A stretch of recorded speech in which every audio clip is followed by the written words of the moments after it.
तुम्ही वडापाव, भजी, समोसा, चिवडा किंवा इतर कोणताही पदार्थ वृत्तपत्राच्या कागदात खाता का? जर उत्तर हो असेल तर हा व्हिडिओ शेवटपर्यंत नक्की बघा. कारण तुम्ही फक्त खाणं नाही खात, तर नकळत काही हानिकारक रसायनही तुमच्या शरीरात पाठवतात. आपल्यापैकी अनेकांना वाटतं की वृत्तपत्र म्हणजे साधा कागद, पण खरं सांगायचं तर तो साधा कागद नसतो.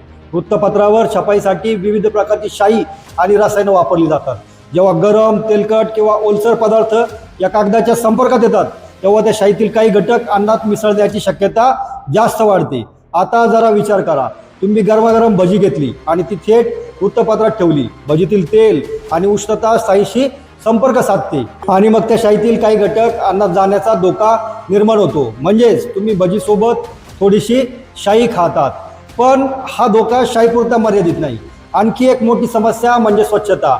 हे वृत्तपत्र छपाई मशीनमधून बाहेर पडतं, गोदामात जातं, वाहतुकीत फिरतं, विक्रेत्यांच्या हातातून जातं आणि अनेक ठिकाणी धूळ, घाण, जंतूच्या संपर्कात येतं. मग तोच कागद थेट तुमच्या अन्नाला स्पर्श करतो. आपण घरात प्लेट स्वच्छ नसली तरी जेवत नाही, पण बाहेर मात्र वृत्तपत्रात दिलेला पदार्थ सहज खातो. ही सवय बदलण्याची वेळ आली आहे.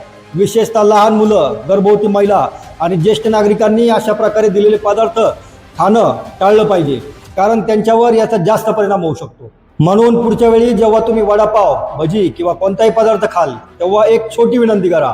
भाऊ, वृत्तपत्रात नको, स्वच्छ फूड ग्रेड पेपरमध्ये द्या. लक्षात ठेवा, वृत्तपत्र वाचण्यासाठी बनवलं जातं, खाद्यपदार्थ गुंडाळण्यासाठी नाही. तुमच्या कुटुंबाच्या आरोग्यासाठी हा एक छोटासा बदल खूप मोठा फरक निर्माण करू शकतो. ही माहिती महत्त्वाची वाटली असेल तर व्हिडिओ शेअर करा, सेव्ह करा आणि फॉलो करायला विसरू नका. नमस्कार, मी डॉक्टर गोरे, तुमचा ऑनलाईन फॅमिली डॉक्टर, आणि तुमच्या आरोग्याची काळजी घेणं हीच माझी जबाबदारी.